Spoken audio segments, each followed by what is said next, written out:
Hello everyone, it is I, Yasa, here to tell you a story by Yasa. Well, not really, I'm actually going back to No Way Home. Finishing out this little trilogy that I'm doing for this, review of the movie, with spoilers, by the way. But in this video, I'm just going to talk about Tobey and Andrew, their inclusion in the plot, and how their inclusion just made the movie way better. First, let's talk about the OG. Tobey McGuire, Spider-Man. From my perspective, and seeing the movie and just watching multiple clips online, Tobey McGuire's Spider-Man kind of represents the hopeful, who Spider-Man could be at his potential. That kind of thing. Like who Tom Holland's Spider-Man could eventually become, if he takes the right path.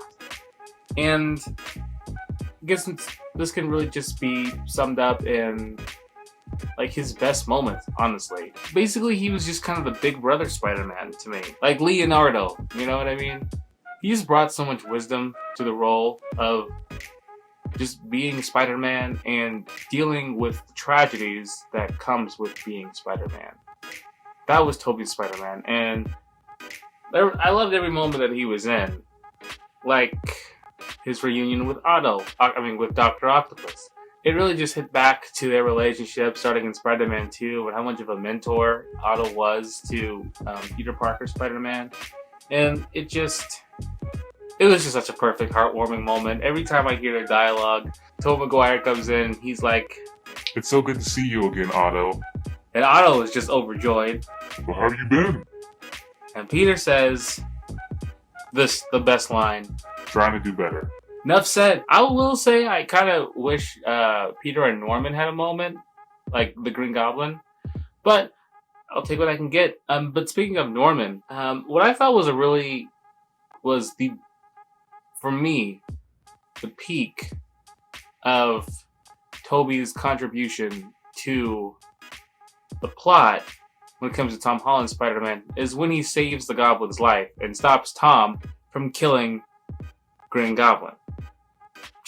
And I'm glad that it totally made sense that it was going to be Tobey Spider-Man that stopped Tom Holland's Spider-Man from killing the Green Goblin, because Tobey already went down that dark path of seeking revenge and whatnot with Sandman in Spider-Man 3, so it was perfect that he'd be the one to actually stop Tom Holland from, killing the Green Goblin. Although, I will say it was a moment where, it kind of, to me, when I watched it, gave me the reason of why some of Spider-Man's no-kill rule actually isn't that great, because immediately after he saves the Green Goblin and prevents Tom Holland from killing this guy, Green Goblin just stabs Tobey Maguire in the back. I already said it before, but in that moment, it was just like... Maybe you should have killed him. I'm just saying. But, I get it. But the impact on the plot, I most definitely would say that it was... I think with Tobey preventing Tom from killing the Green Goblin, it was Peter Parker, I'm just going to say Tom Holland, looking into his own eyes, or Spider-Man's eyes, and just that look of, I'm supposed to be better than this. That kind of whole thing. I really hope they utilize stuff like that moving forward in Tom Holland's Spider-Man. I'm not saying like bring Tobey Maguire back, but I'm saying just of Spider-Man dealing with his morality. This movie did a perfect job. Well, I'm going to talk about his characterization. This movie did a perfect job of showing that this was Tobey Maguire's Spider-Man.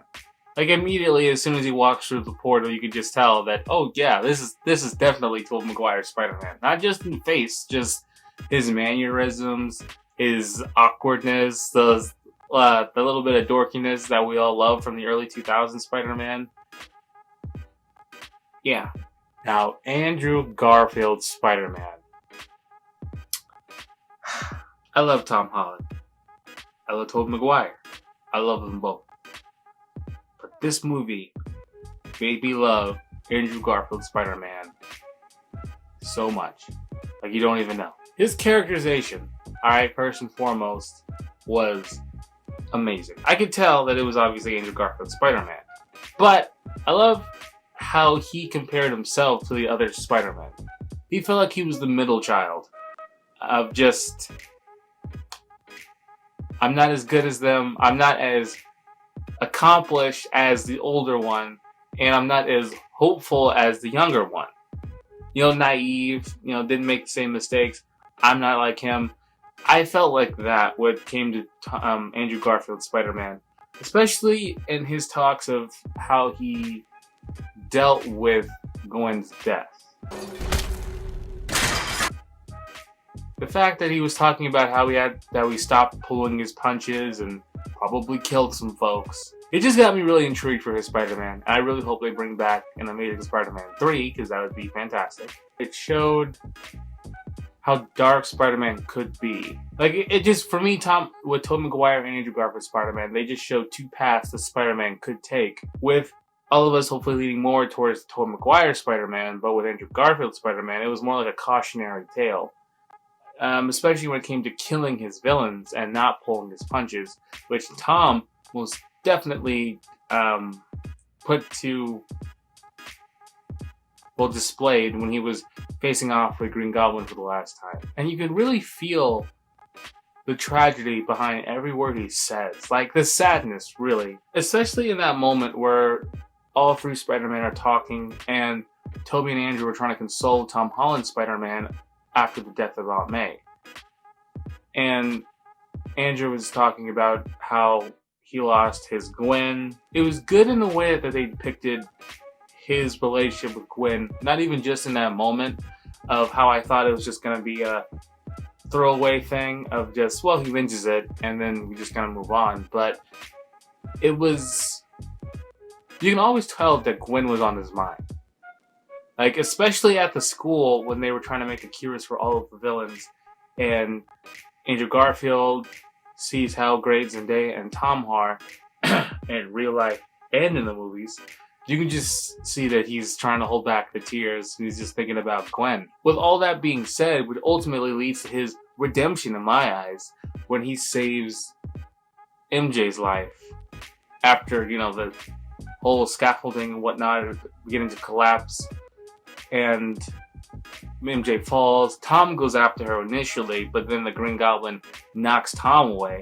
So Andrew Garfield steps up, and you can tell that he most definitely wanted to do things differently than how it was with Gwen. When instead of just trying to web her and catch her, he just lunged, caught her in his arms, and then he just landed, and it was perfect. Andrew Garfield's acting. When he caught MJ, and he was looking at her like, are you okay? Yeah. I'm okay. Are you okay?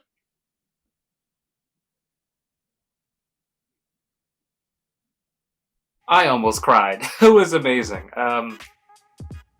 Probably one of the best moments of the entire movie. And speaking of best moments, Andrew Garfield's Spider-Man honestly had the best lines. I just want to say that. Best lines, loved it. Overall, their inclusion in the plot wasn't as expected as I thought it was going to be, because initially I was thinking it was going to be like Endgame, or it was just going to be like a cameo, and maybe some small moments in between there, but in Spider-Man No Way Home, they just made them full-fledged characters, which I very much appreciate and respect. This is probably going to be a quick video anyway. I'm doing this late at night, so I'm a little tired, and I'm kind of sick. I don't think it's COVID. I'm fine. But anyway, I want to thank you all for watching. I hope to see you again. Bye.